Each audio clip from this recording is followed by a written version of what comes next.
I knew that alcohol often makes people more open and talkative, but I never imagined that one of these conversations would expose my wife's infidelity. Betrayal is always painful, and the question lingers, why would someone choose to do this? My wife turned out to be far more deceitful than I could have ever expected. That I must have driven down Hooch Road a dozen times without ever noticing the small white farmhouse on my right. It sat just on the Tennessee side of the old route through the Great Smoky Mountains National Park. The road, which included sections like the old Cataloochee Turnpike, was known in my grandfather's time as a winding dirt track through the Carolina Mountains. It became part of the legacy that helped shape NASCAR's moonshine running culture. The house was neat, freshly whitewashed, and perfectly aligned. A split-rail fence surrounded the pasture beside it. My truck, with its patched radiator hose and steam seeping out from under the hood, wouldn't last much longer on this stretch of road. So, I turned into the gravel driveway and parked halfway to the house. "Hello, anybody home?" I called out after knocking on the wooden screen door. Mountain folks are often wary of strangers, but once they warm up to you, they're some of the kindest people around. Still, I kept my distance on the porch, just in case. After a few moments, a face appeared behind an upstairs screen window. "Yeah, who are you, and what do you need?" A woman's voice responded. "Yes, ma'am. My name's Joshua Sutton from Waynesville, and I was hoping I could work on my truck and maybe get some water from you. My radiator hose burst a few miles back, and though I patched it up, it won't hold for long." "Wait right there," she told me before disappearing from the window. That I glanced around and noticed how immaculate everything was. The screens were in great condition, the porch had been freshly painted, and a well-kept garden thrived off to the side. When I turned back to the door, I saw two large German shepherds standing silently in the doorway, their eyes fixed on me. "As long as you behave, the dogs will leave you alone," the woman said, opening the screen door. "Come on in. Do you need anything to drink?" "Yes, please. A glass of water would be great, ma'am." "Are you related to the Suttons from Sandy Hollow? There's a whole bunch of them over there." She looked me over thoughtfully before replying. "No, ma'am, not that I know of. My dad's family has been in Waynesville for several generations, and no one ever mentioned any relatives in Sandy Hollow. But I guess you never know." She handed me a glass of water and motioned for me to sit down. The dog sat nearby, watching my every move. The cool water refreshed me, and the breeze from an overhead fan dried the sweat on my shirt. "My name's Sandra Dresser, and these two are Samson and Delilah," she said, gesturing toward the dogs. "Pleased to meet you, Mrs. Sandra. I was hoping you might have some supplies I could use to make a temporary fix for my radiator hose. I noticed the collection of old cars by your pasture." "Oh, sure. Take whatever you need from them if it'll help," she replied. "Thank you, Sandra," I said, standing up slowly to avoid alarming the dogs. Even so, they stood until Sandra ordered them to sit, which they did immediately. Sandra led me outside, the dogs following closely. I couldn't help but notice her neat appearance as she stepped off the porch. She looked about 30, with long dark hair pulled back in a ponytail, bright blue eyes, fitted jeans, and an old band t-shirt with some tools from my truck. We walked to the old cars parked behind a weathered barn. I managed to find flexible steel and rubber hosing, along with clamps, for a temporary fix. Within an hour, my truck was operational again. "It's getting close to supper time. Why don't you come in, wash up, and have a bite before you head out?" She offered with genuine warmth that I hesitated but was also hungry. The aromas wafting from her kitchen made it hard to refuse. Sandra prepared a meal of smoked pork chops, mashed potatoes, collard greens, and black-eyed peas, accompanied by hot, moist cornbread. For dessert, there was bread pudding with hot coffee. "Miss Sandra, that was the best meal I've had in years." "I mean it," I said earnestly. "It was nothing," she replied modestly. "I don't get much company out here, and I love to cook, so I guess you stopped by at just the right time."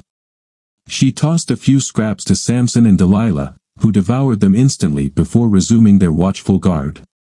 "You know, about those old vehicles by your barn," I began. "There are folks who might be interested in buying a couple if you're willing to sell them." Her smile faded, and she looked away briefly. "They belonged to my husband, well, my ex-husband. They've been sitting there since the day he left." "They belong to my husband, well, my ex-husband. They've been sitting there since the day he left," Sandra said. "I know that 65 Fairlane is worth a lot of money, and the same goes for that 57 Ford pickup." I informed her that he's been gone for 2 years now, and I suppose I should do something about them. "A guy from Knoxville came by about a year ago, offering me almost nothing for them. He must have thought I was a fool, so I sent him away," she said, smiling at the memory, her expression brightening the room. After supper, I helped her clean up. When we finished, I knew I had to leave if I wanted to reach my destination before nightfall. Even though I had only met her a few hours earlier, there was a warm politeness about her that I found charming. "Miss Sandra, I know someone who'd be very interested in that 57 Ford. If you ever decide to sell it, I'd be happy to let him know. Here's my card. If you decide to sell, give me a call. I'd gladly come out here again." "I'd really like that," she replied with a small smile. I hoped she understood that I was hinting at a possible return visit, but I decided to leave the choice up to her that I needed to get back on the road. We shook hands graciously, and I started up my truck, heading back onto Hooch Road. Driving up Route 321 toward Pittman Center, I couldn't stop thinking about the intriguing woman in the white farmhouse. She had mentioned that her ex left 2 years ago, around the same time I became single. It feels like every day, I'm reminded of how tough life supposedly is now, compared to how great it used to be, and it's always the wrong people reminding me. I married my ex-wife 5 years before she left. Unlike Sandra's former husband, my ex-wife, June Sutton, keeps coming back, even though our divorce was finalized a year and a half ago. I used to think those were 5 good years. June still says they were, but a lot of dark water has flowed under that bridge since then. When I first met her, June was a 19-year-old waitress at a barbecue joint, and I was a 23-year-old truck driver delivering parts across 5 counties and 2 states. At least I was paying my own bills. June, still living at home, could barely afford her car payment. That I asked her out, but she turned me down. She was going steady with a guy in Asheville. What she didn't realize was that she was just a casual fling for him. By the time I came back to the barbecue joint on another delivery, they had broken up. This time, when I asked her out, she said yes. We had a great time, grabbing burgers and beers, going to Fiddler concerts in Maggie Valley. We liked it so much that we repeated it a few more times. On our 3rd date, I got a glimpse of the love and passion of the future June Sutton. In that moment, I almost proposed to her. It felt so right. A couple of months later, I did ask her to marry me, and we had an open ceremony 3 months later next to the Old Village Church in Sunburst, North Carolina. A year after that, we scraped together enough for a down payment on a small white frame house on a couple of acres south of the city. It wasn't much, but it had space for a garden and a barn I could use as a workshop. At the time, having kids wasn't part of the plan, so June enrolled in a local college while continuing her waitress job a couple of evenings a week. I was still on the road, delivering goods, often taking overnight trips to Tennessee. Life went on like this for the next 2 years until June graduated and got a job as a shift nurse at the county hospital. Around the same time, I was promoted to regional manager. The new job didn't change much for me, but the pay was better, thanks to commission on sales. With both of us working full-time, and June's 12-hour shifts rotating every 12 weeks, our time together was limited. She often worked weekends, but we made the most of the time we had. On her free weekends, we would go out in Asheville with a few other couples. Over time, people from June's workplace started joining us, and our group grew to about 12 regulars. One of our favorite spots was a dance hall on Patton Road in Asheville. It was a relaxed place with a good mix of people, and we all felt at home there. At first, everything seemed harmless. We danced with our friends, sometimes with people we knew from around town. June did it, and so did I. We always went home with the people we came with, and that was that. But as with anything, trouble has a way of finding you. A few months after we started frequenting the place, I was dancing with one of June's co-workers, Terry. She kept steering us toward the far side of the dance floor, away from our table. I didn't think much of it at first. I wasn't paying attention. When the next song started, she drew me into a slow dance and moved closer. Before I realized what was happening, she put her hand on my trousers and leaned in. "My God, what are you doing?" I asked, startled. "Nothing you don't already want," she replied, with a sly smile. I pulled back, keeping my composure. "Terry, I'm a man who loves one woman. If I wasn't, you might just turn my world upside down, but tonight, that's June's job." I smiled as I replied, trying not to disappoint her. She smiled back and said, "Oh, someday I'll have a chance." We changed the subject and finished the dance before I escorted her back to the table. As I returned, I noticed June still on the dance floor with a few others, moving gracefully to the music.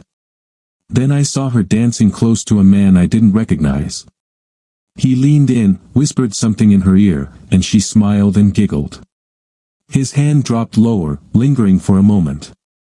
For an instant, I thought about stepping in but held back, remembering what had just happened with Terry. Looking back now, I realize I should have intervened, but at the time, I let it go. Not long after, someone ordered another round of drinks, and June returned to the table with her new dance partner. She introduced him as Charlie, an old high school friend who had moved to Asheville years ago. I shook his hand, but I disliked him instantly. Maybe it was because of where his hand had been on the dance floor earlier, or perhaps it was the smug grin he wore while his arm rested on my wife's shoulder. June must have noticed my reaction because she quickly cooled the interaction, prompting Charlie to move his hand away. He lingered a few more moments, gave June a quick kiss on the cheek, and left. The car ride home was tense, and as expected, the conversation turned heated. "Do you let every guy grope you when you're dancing, June?" I asked, frustration in my voice. "No more than some girl who was all over you tonight," she shot back. Terry had indeed crossed a line earlier, stealthily leading me to the far side of the dance floor and getting a little too close for comfort. But I had stopped it immediately. "I didn't encourage Terry, and I put a stop to it right away," I said firmly. "Well, same here, big boy. Are you going to get jealous every time some guy flirts with me?" She grinned, her expression softening the tension. "Charlie has as much chance with me as Terry had with you tonight, that is, 0. She was right. We had both scored cheap points in the argument, but we knew it was time to end the game. Later that evening, we made up, and things felt right again. Over the next few months, life went smoothly. We continued going out with our group, alternating drivers, and enjoying nights on the town. One Saturday night stands out in my memory. I was the designated driver, and this time, there were more women in our group than men since 4 of the guys were away on National Guard duty. June and a couple of her friends were sipping tequila, clearly intent on letting loose. June had a reputation for becoming overly flirtatious when drinking tequila, and I kept an eye on her throughout the evening. I also had to fend off Terry, who continued to seek my attention. "Don't worry about June, Josh. She's outside with the other girls," Terry whispered as I returned to the table after a dance that I stepped out to the patio where the smokers were gathered. June and her friends were laughing and having fun, so I left them to it and went back inside.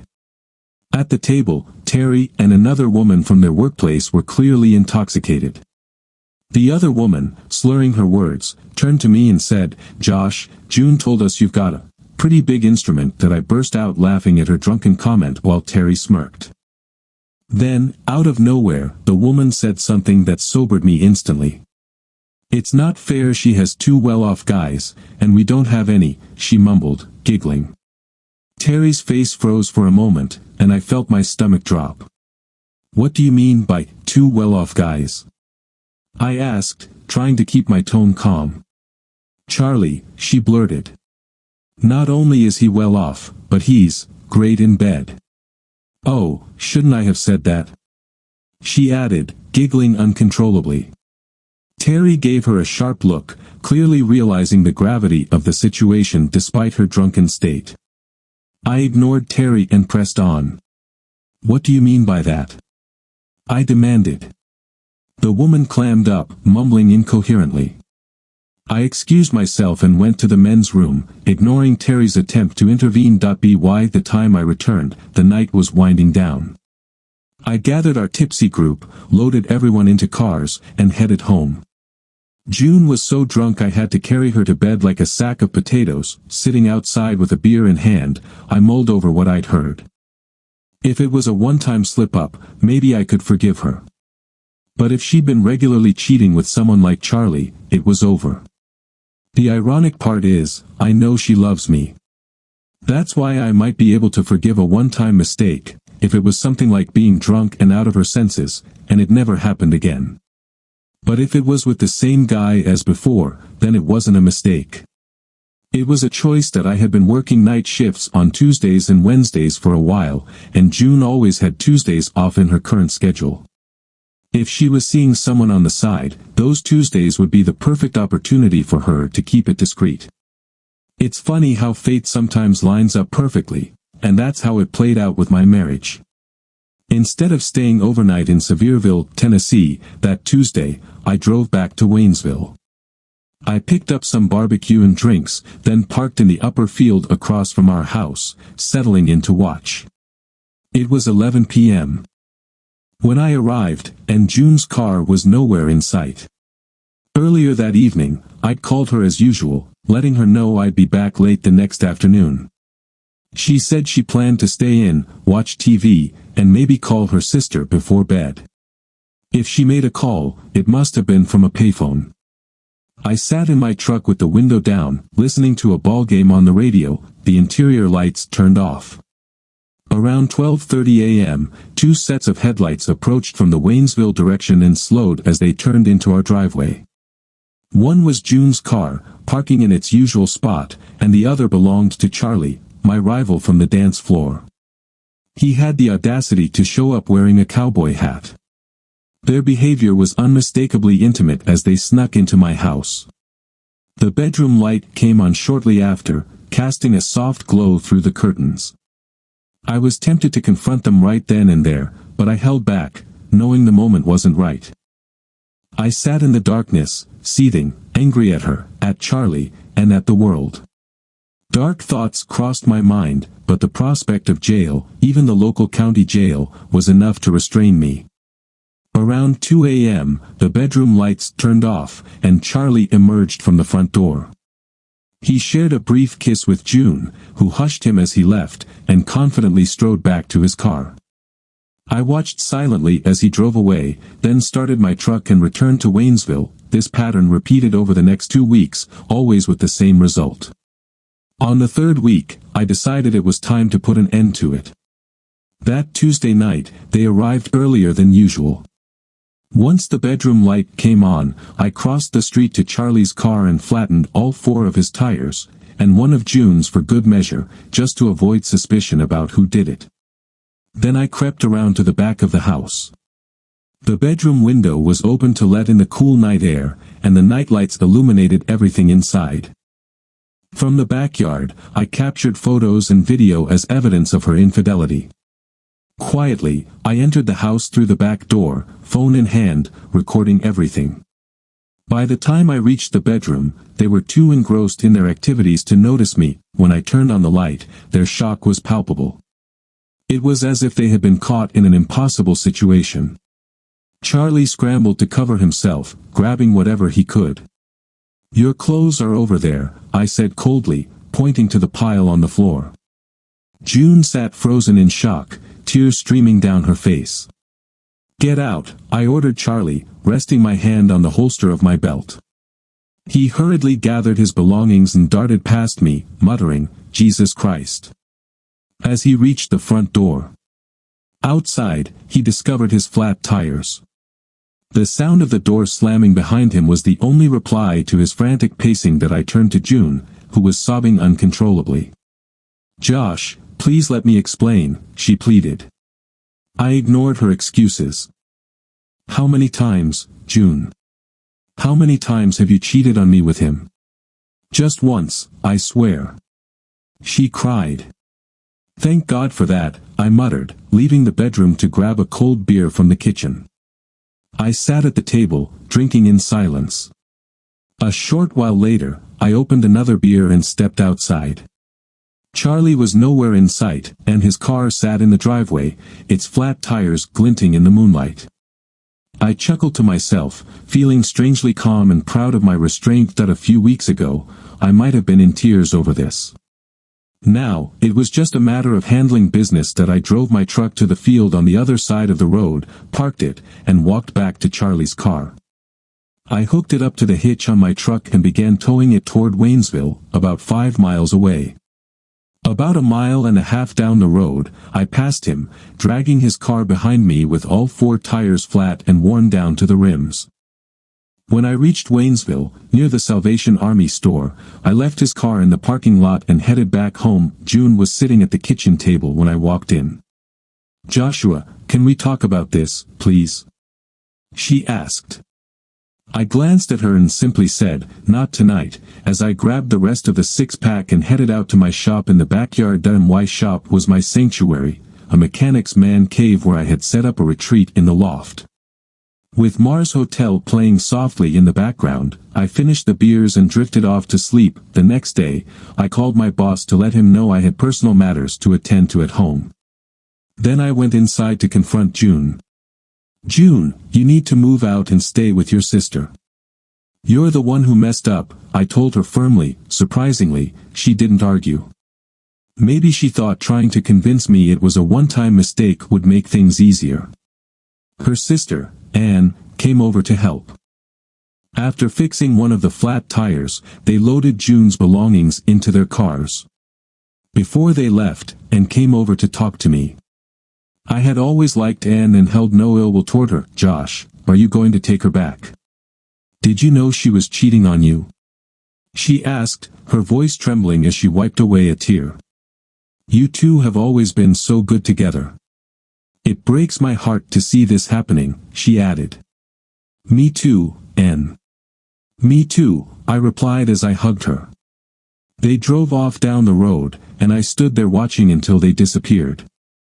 The day after, I filed the separation papers, and chaos ensued. It began with June, then her parents, then mutual friends, my parents, siblings, and so on.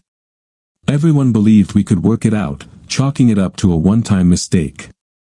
"June, tell everyone the truth," I warned her.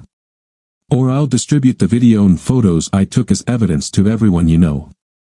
I think she was stunned when she realized I had known about the affair longer than she thought. Eventually, she must have said something because the narrative changed. Suddenly, it was all about excuses. "Young people make mistakes, you were young and can figure it out," and even suggestions like maybe have a couple of babies to fix things. It became relentless, incessant. I stopped answering calls unless they were work-related. I instructed June to come by the house only while I was at work to collect anything else she wanted. I was already in the process of filing to retain the house and buy out her share. There would be no spousal support since most of what we owned had gone into the house, except for separate retirement savings. The divorce itself was straightforward and finalized 6 months later. Despite the finality, June continued trying to reconcile. She would show up unexpectedly, at restaurants, at events, anywhere I might be. Her sister Anne visited frequently as well, often bringing me food and trying to talk, though I wondered briefly if she had romantic intentions. She didn't. Eventually, I decided to take a different approach to stop the unwanted attention. I called Terry and invited her to the dance hall on Patton Street one Friday night. She accepted, and we ended up spending the entire weekend together at my house. Terry wasn't just passionate, she was exhausting. I didn't expect her to completely wear me out, but I was left with a grin on my face that lasted the whole week. This wasn't just about spending time with Terry. I knew she couldn't keep a secret, and I was certain she would tell her colleagues every detail. Those details would eventually reach June, who still shared a social circle with Terry. The plan worked even better than I had anticipated. The following Friday night, I went back to the dance hall alone. To my surprise, June was there with some of her old friends, and Charlie was with them. I've never quite understood how women think sometimes. Nearly everyone, including her parents and friends, had been pushing me to take her back. Yet there she was, with the man she had cheated on me with. I took a seat at the bar and ordered a beer, watching the dance floor. Before long, June and Charlie took to the floor, performing a provocative dance that seemed aimed directly at me. After the dance, Charlie returned to their table, and June approached the bar. "It doesn't have to be like this, Josh," she said softly. "Like what?" I asked, feigning ignorance. "Us. Not being together, seeing other people." I glanced around the room dramatically. "I'm here on my own," I replied, scanning the room dramatically. June began to tear up, a signal I had come to know all too well since the beginning of our marriage. It always meant trouble was brewing. Leaning in closer, I whispered in her ear, "Listen carefully, June. I don't care how close this guy is to you or what he's been to you. You've been with him for a while, so go ahead and keep enjoying it. But just so you know, I had a fantastic time with your friend Terry last weekend. Honestly, it was amazing. I might even do it again." Her reaction was lightning fast. She slapped me hard across the face and then burst into tears. Charlie, who was sitting at their table, made a move to stand up, but froze when I motioned for him to stay put. I turned back to June. "Do you see that guy you're with?" He froze when I signaled him to stop. "All he cares about is your body, that's always been the case. And you gave him what belonged to me, over and over again. You ruined something special between us, letting him into our bed, into our lives. So now you'll have to live with that. I've moved on." I finished my beer in one swift motion, set the glass down, and left. June chased after me in tears, but I ignored her, started my truck, and drove off. I ended up at Jack of the Wood, sipping on a Green Man ale and watching hippie girls dance. Later, I heard that June had left with a friend shortly after I did. Rumor had it she wasn't going out as much anymore. Despite my temptations, I didn't reconnect with Terry like I had hinted to June. She was unforgettable, but I decided to throw myself into work instead. June and her sister Anne still tried to reach out to me occasionally. Anne, however, seemed to understand it was futile. My family, on the other hand, was a different story. My parents kept inviting June over for barbecues, even when I wasn't there. They saw her as the daughter they never had and weren't ready to let her go. The divorce and its aftermath brought changes for everyone. Personally, I found myself gravitating back toward nature. Growing up around the Smoky Mountains and national forests had given me a deep sense of identity. While I never considered myself a hillbilly or a redneck, I always felt at home in the woods. I adjusted my travel routes to reflect this shift. Instead of taking the usual roads through Murphy or Interstate 40 into Tennessee, I started using the old Cataloochee Turnpike or Hooch Road through the mountains. These routes added miles to my trips but offered stunning scenery on pleasant days. Occasionally, I'd even stop to fish in a stream along the way. One day, I finally noticed the charming white farmhouse on the Tennessee side of the road, a house I had somehow overlooked during countless trips. After finishing up mowing the lawn and stowing away the mower, I was about to crack open a cold beer when my phone buzzed. "Joshua?" "Hi, it's Sandra Dresser from Cosby. You stopped by last week to fix your truck." I instantly remembered her. She had been on my mind these past few days. There was something about her that put me at ease, despite our brief meeting. I had been meaning to call her about the '57 Ford. "Hello, Miss Sandra. I never forget a gracious hostess. I was planning to reach out in a day or two about that old Ford of yours." "Yes, that's actually why I'm calling. That, and the other vehicles out here. You got me thinking about them again, and I've decided it's time to take action. I thought maybe you'd like to swing by next time you're passing through and help me figure out my next steps. There were 11 old vehicles in her lot, all in surprisingly good shape. Figuring out her next steps was straightforward: assess them and sell. She already knew that, so I guessed her invitation was more personal. I'll be passing through next Thursday, I said. But truth be told, I wouldn't mind taking a drive through the mountains tomorrow.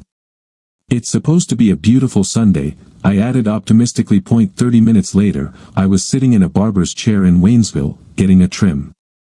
On the way home, I picked up a good bottle of Cabernet.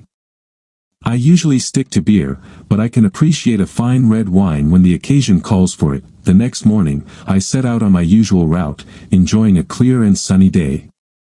As I approached Big Creek, I noticed fishermen lined up on both sides of the bridge. I stopped briefly, watching a young boy reel in a 1-pound trout with what looked like a mayfly imitation.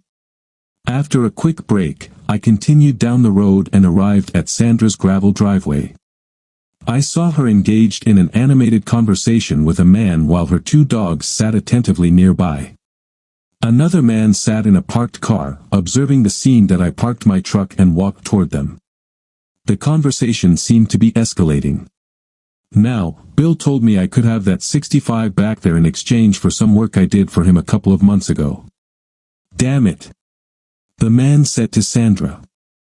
Well, I don't know anything about that, Sandra replied firmly. As far as I'm concerned, Bill finished everything out here over 2 years ago. If he owes you something, you'll have to sort it out with him, not me. Hold on just a minute. The man began to retort before I interrupted. Morning, Miss Sandra. Everything all right here? I asked.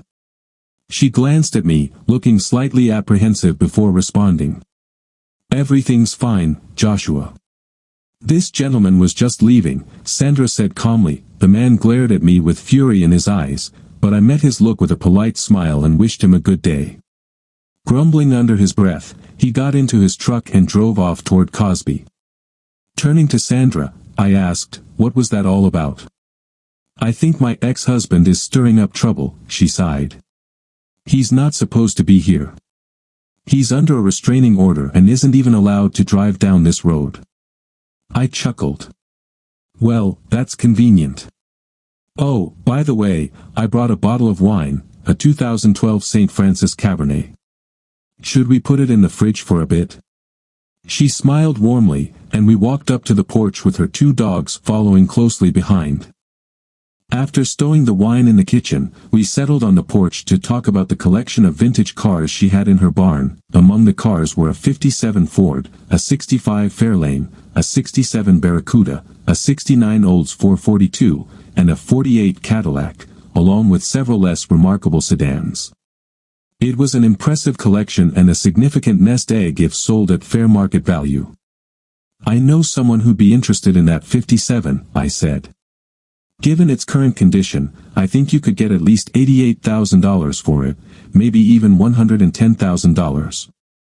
Let them know I'm interested, she replied with a hint of excitement. That we discussed the rest of the cars, and I agreed to contact a dealer in Sevierville who specialized in vintage automobiles. I suggested they could sell the cars on commission to ensure fair prices. After that, Sandra served a delicious meal of fried chicken with all the fixings. Once we cleaned up, we took a stroll through her pasture and into the wooded mountains behind her property. The scenery was stunning, a blend of farmland and lush green mountains, as beautiful as anywhere I'd ever been. Eventually, we reached a clearing beside a babbling brook and paused to take in the view. So, Josh, what's your story? Married? Single? Seeing someone? Divorced? Where have you been, and where are you headed? Sandra asked, breaking the silence. I hesitated for a moment, then decided to be honest, though I kept the details relatively clean. I told her about discovering June's affair and how it ended our marriage. I described the challenges of dealing with her, her sister, both our families, and mutual friends, all of whom had pressured me to reconcile. I even mentioned dating Terry briefly, more as a way to provoke a reaction from June than anything else. Sandra listened with a knowing smile, as though she had been through something similar herself. Josh, all right. My turn, she said. I got married right after high school, the biggest mistake of my life. If I had known back then how quickly things could go from good to awful, I'd have hopped on the first bus out of town. She laughed before continuing. We had a few good years, much like you did, but it all fell apart. Mike Peckerwood, as I like to call him, was completely delusional. I couldn't help but laugh. Peckerwood? That's a first for me. She grinned. It's what my dad used to call Bill Dresser, my ex-husband. He's from down near Hazelwood, not far from where you are. Anyway, he took a liking to a girl over in Cosby who wasn't as interested as he thought. They had a fling, but when she found out he was married, she dropped him like a hot potato. She even came to my house one day while Bill was at work to confess everything and apologize. I packed up all his belongings that very day and left them on the lawn for him to collect. When he got back from work and saw his stuff outside, he broke into the house, made a mess, and brought everything back inside. That night, I came home with my dogs, Samson and Delilah, cornered him, and tossed his belongings back out onto the lawn. She paused to pat the dogs affectionately as they sat obediently at her feet, tongues hanging out. The next day, my dad and I went to a lawyer's office and got a restraining order against him. A few days later, he was served at work. Not long after, he was back in Texas chasing after that same girl. She was smart enough to tell him to leave her alone. Last I heard, he's living in some woman's trailer over in Silva. Sandra leaned back with a huge smile on her face. Getting rid of that jerk was the smartest thing I've ever done. She seemed completely at peace with her past, showing no sign of lingering pain. We continued talking for a while, and I learned that Sandra had done quite well for herself since the divorce. She worked as a nurse practitioner specializing in midwifery across much of eastern Tennessee, mainly in the foothills.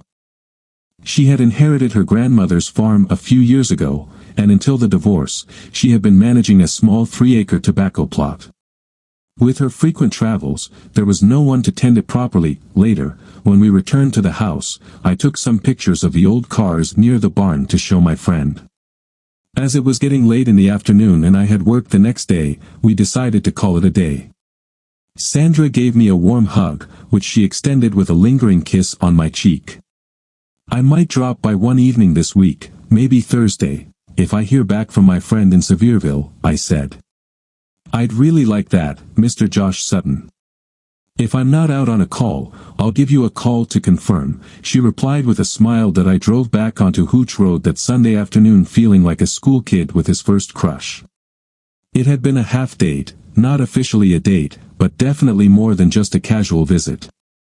I couldn't wait for Thursday to arrive.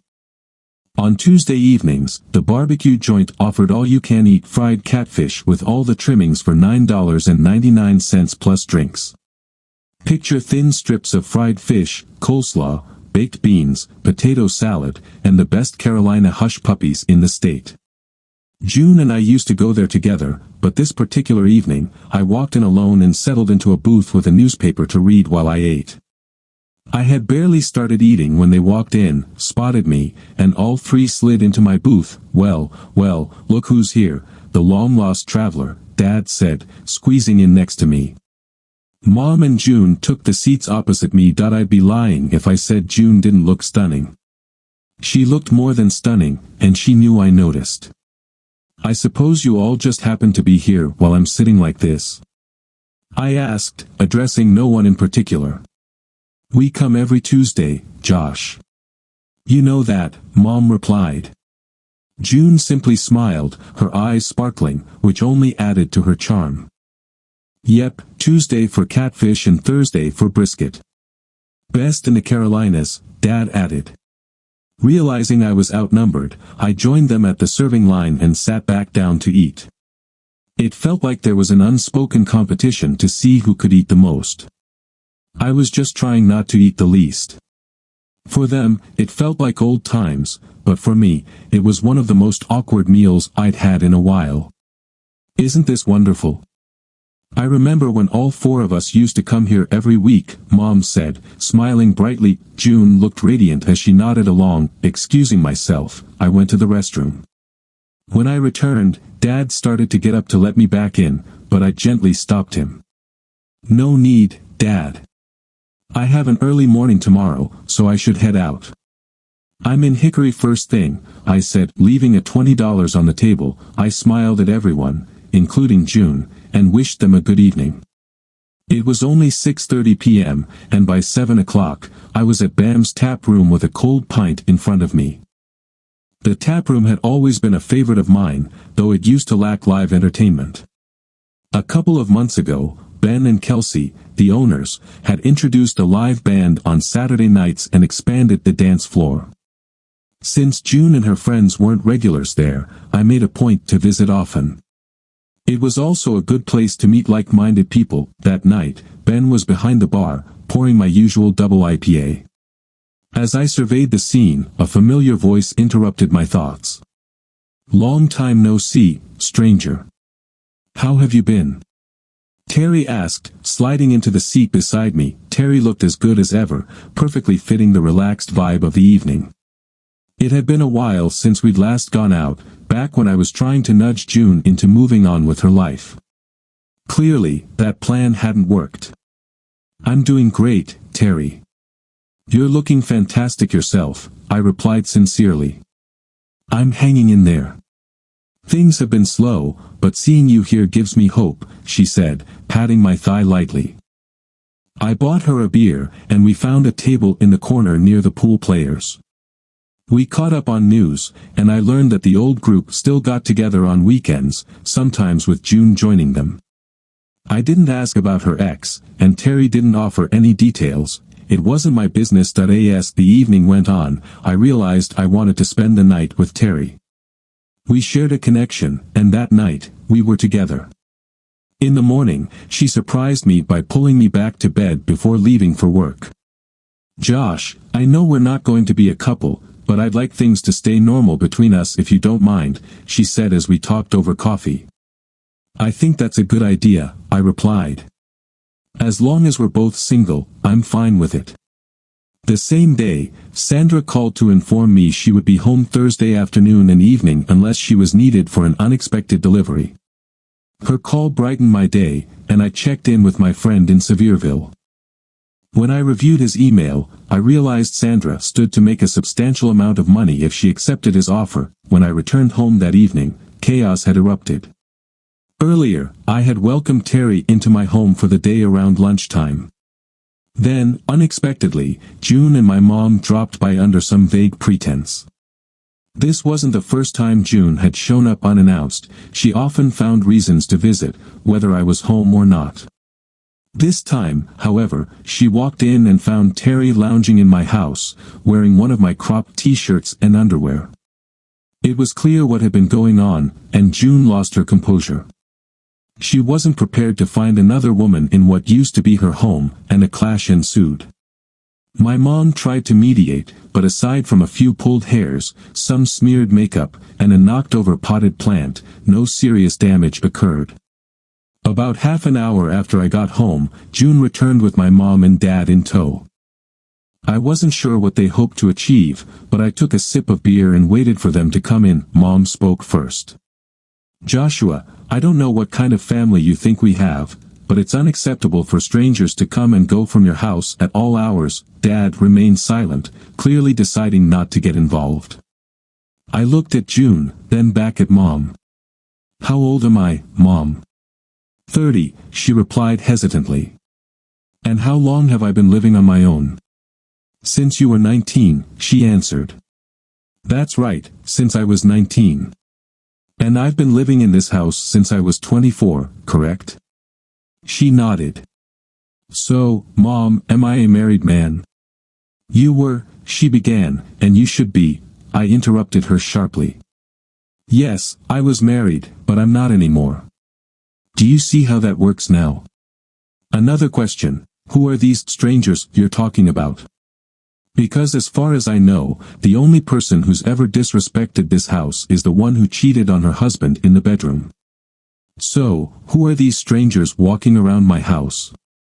Both Mom and June sat on the couch, stunned and silent. Dad started to mutter something about not talking to Mom that way but stopped when he realized it was a losing battle. I took a deep breath and continued. Let's make this clear. I run this place as a 30-year-old adult. I'm not married, and I'm definitely not a monk. I enjoy having company now and then. June suddenly blurted out tearfully, "You could have me." I chuckled and took another sip of beer. I did have you, June, and we both know how that turned out. Anyway, here's the deal. I don't want anyone popping into my house unannounced when I'm not here. I've let it slide before, but now I'm laying down the law. If I can't trust you, I'll change the locks. And just as important, if I've got company you don't approve of, don't drop by. Come another time, and we can grill some burgers or whatever. But if there's a lady spending time in my house, imagine how awkward it looks when my mom and dad come barging in. I grinned at the three of them. So, does anyone want a beer or something to drink? That includes you, June. Mom and Dad fetched drinks from the fridge while I took June out to the workshop to have a private conversation. June, you have no right to criticize who I spend time with or anything else about my life. I know you're seeing someone now. Why do you think it's okay to live your life as you please but get upset when other people, Terry, or anyone else, move on? You made your choice when you chose Charlie, not me. I don't know who you're dating now, and honestly, I don't care.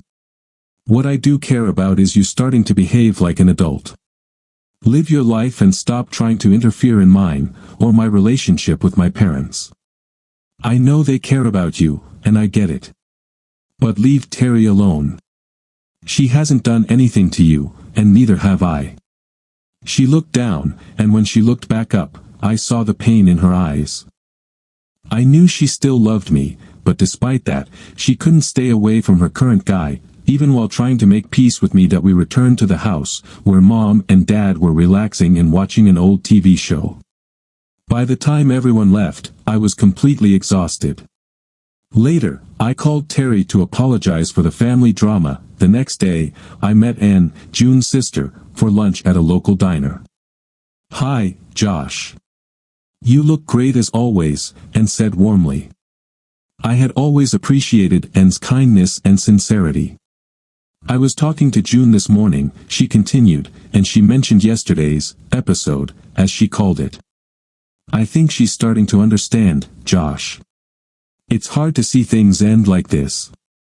To be honest, if you weren't my brother-in-law and always would be, I might have approached you myself. Now, I'm going to try to guide her in a different direction and see what happens. It seems everything you said to her resonated. She told me she's going to try to move forward, which is good news. Anne, I'm grateful to you for being there for her. I've always loved her, but I couldn't accept what she did. Yes, she knows that. She was fixated on that worthless man she was dating even before you met, but I think she understands now that he cost her everything. I just nodded, and we continued chatting for a while until she had to head back to work. I paid the bill and left, heading to the mountains for a trip to Tennessee. When I arrived at Sandra's that Thursday, she was busy in her garden, and her dogs, as usual, happily announced my arrival. It was unbearably hot, and Sandra was dressed casually in very short, cropped jeans and a fitted V-neck t-shirt. I tried not to stare. She hugged me warmly, and we went inside to make some refreshments. My kids seem to like you, she remarked, gesturing to the panting dogs sprawled on the kitchen floor. I'd rather they tell me themselves, I joked. She handed me a cold beer while making herself an iced tea. A short while later, we delved into the details of selling her collection of cars. A friend of mine in Waynesville proposed auctioning them with an 8% commission and a guaranteed minimum of $65,000 for the lot. Considering their condition, I thought it was a fair deal, and Sandra agreed. With that settled, we relaxed on the porch, savoring our drinks in the late afternoon heat. Feel like swimming? she asked with a playful grin. Daddy widened and deepened the pond a couple of years back. It's a great spot on a day like this. I didn't bring swim trunks, I replied. No need. There's no one around. I hesitated briefly but, knowing I was in decent shape, I agreed with a smile. We grabbed towels and beers and headed to the pond behind her property. When we got there, Sandra stripped off her shorts and t-shirt and jumped straight into the water. Trying not to overthink it, I followed her lead. The water was cool and refreshing, coming up to my shoulders. Sandra swam over with a smile. I used to come here as a little girl, she said. Grandma lived here, and on hot days like this, we'd all jump in to cool off. There were even boys from down the road who'd try to spy on us until Grandma set her dog to guard the place. We laughed, and I shared a memory about swimming in icy creeks as a kid. After diving underwater and surfacing next to her, our faces ended up just inches apart. Sandra looked into my eyes, and the next moment, she wrapped her arms around my neck. I like you, Josh Sutton, she said softly. I really like you. Before I could respond, she kissed me. I held her waist, pulling her closer in the water. When the kiss ended, I smiled and said, Miss Sandra, I've been in love with you like a schoolboy since the first time we met, she grinned. Okay, then you can take me out to dinner tonight. We swam a little longer before drying off and heading back to the house. Later, we went to a local restaurant, the Magnolia Tree, known for its brisket. It wasn't fancy, but the food was great, and Sandra's company made it one of the most enjoyable evenings I'd had in a long time. By the time we returned to her place, it was dark. At her doorstep, I kissed her goodnight. You don't have to drive back to Waynesville tonight, Josh. Stay in the guest room and have a good breakfast before heading out in the morning, her warm invitation convinced me. I canceled my hotel reservation and spent the night in her guest room. The next morning, she sent me off with a hearty country breakfast. That Saturday, we had dinner in Gatlinburg and spent the night at a cozy bed and breakfast. Sandra and I shared an intimacy that was completely new to me, different from anything I'd experienced before. Since then, we've started spending more time together, alternating between her place and mine. Sandra's father was initially wary of me, but after she spoke with him privately, his attitude changed. Whatever she said worked, because he became welcoming and even friendly toward me. One bright Saturday morning, as I was casting a dry fly over the ripples of Big Creek, I made an important decision, to take the next big step in my life. The idea had barely formed in my mind when my fishing rod jerked sharply, and the reel spun as a fish fought fiercely against the line. After an exciting struggle, I reeled in a 1.5 kilograms trout. It felt like a good omen, confirming that life was heading in a promising direction. Later that afternoon, Sandra and I drove back to Waynesville and decided to spend the evening in Asheville. We ended up at a dance hall on Patton Avenue, a place I used to frequent with old friends. Since becoming serious with Sandra, I hadn't spent much time with them, including Terry, and my relationship with the group had naturally faded. As expected, I ran into many familiar faces. Terry was there with her latest companion, along with others from our old crowd, including colleagues from the hospital where Terry and June still worked.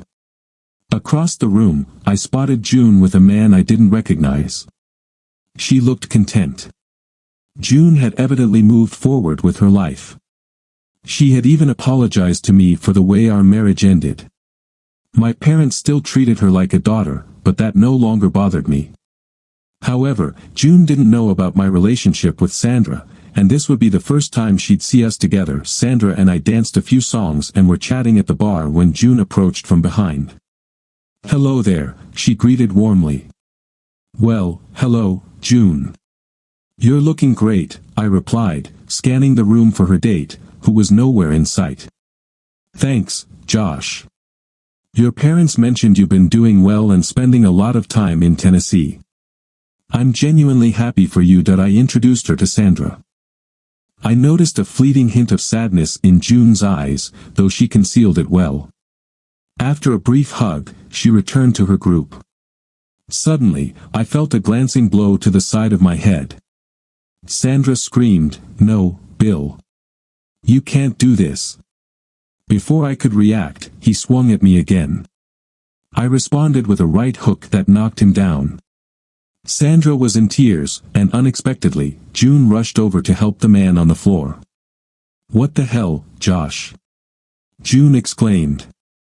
I stared at her, confused, as the realization hit me. This was the man she'd been with earlier in the evening. "He's my ex-husband, Bill," Sandra whispered to me.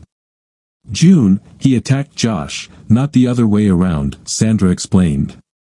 Bouncers quickly intervened, lifting Bill off the ground and escorting him outside. Sandra was visibly shaken. June excused herself to the restroom while Sandra and I tried to regain our composure at the bar. "Now you understand why I had a restraining order against him," Sandra said. "He's unstable." I nodded reluctantly, trying to push the incident out of my mind. However, the evening had soured, and we were considering leaving when June approached us again. Sandra explained who Bill was and his troubled history, leaving June nearly in tears. Since he had been her ride, she was now stranded.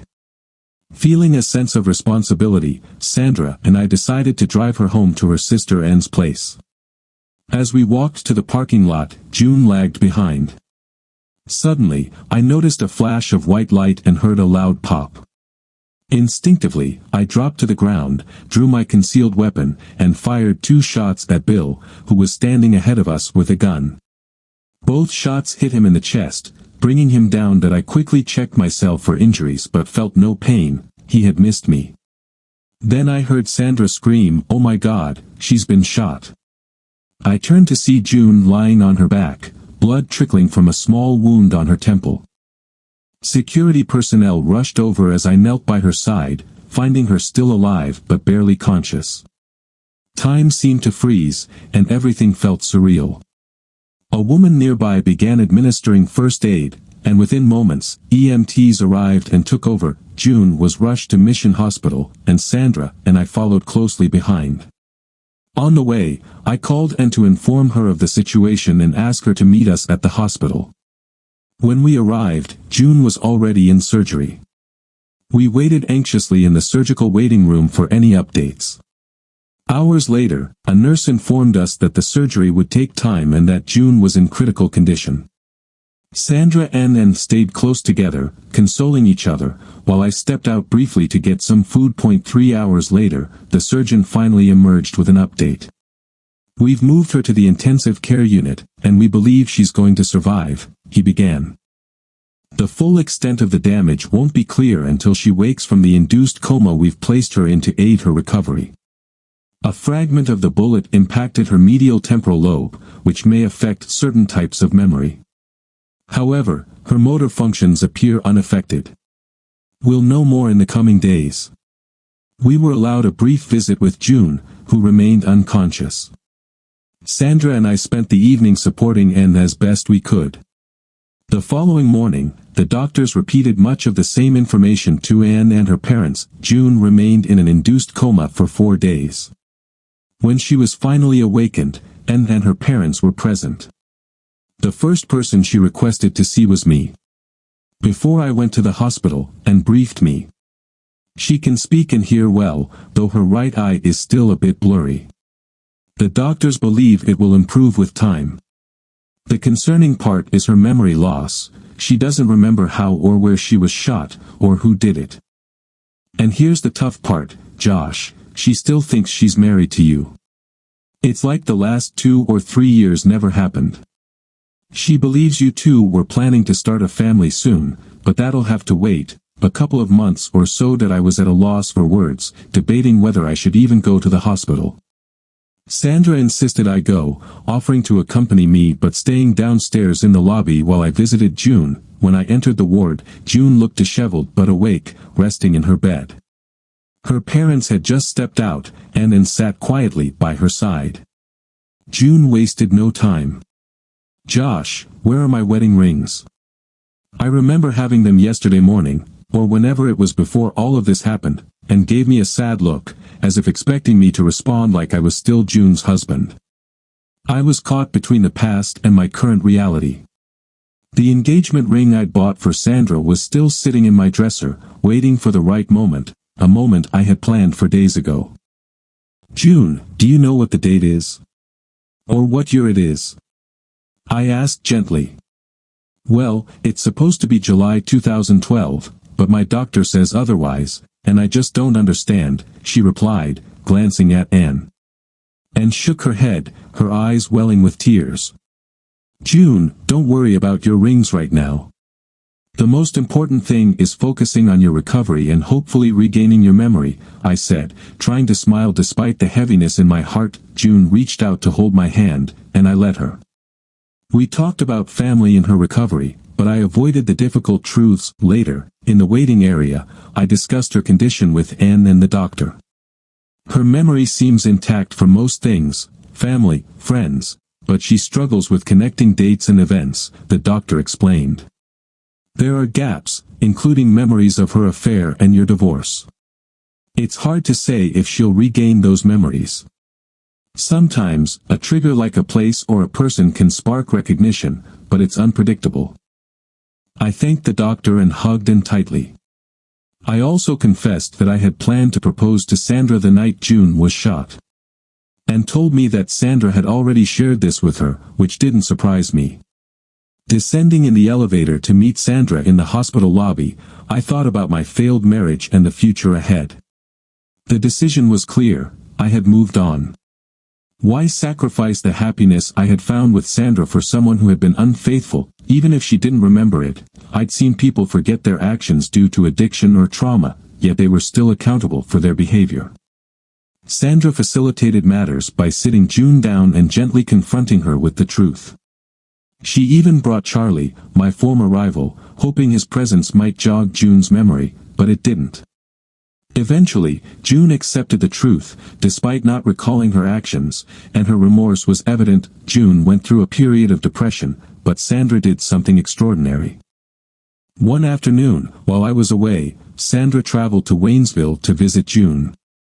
She later recounted the conversation to me. Josh, I felt I had to do something. Imagine if you were in her position, the man you love suddenly planning to marry someone else. I don't know how I'd react, but I'd be devastated. She understood the truth, and it crushed her.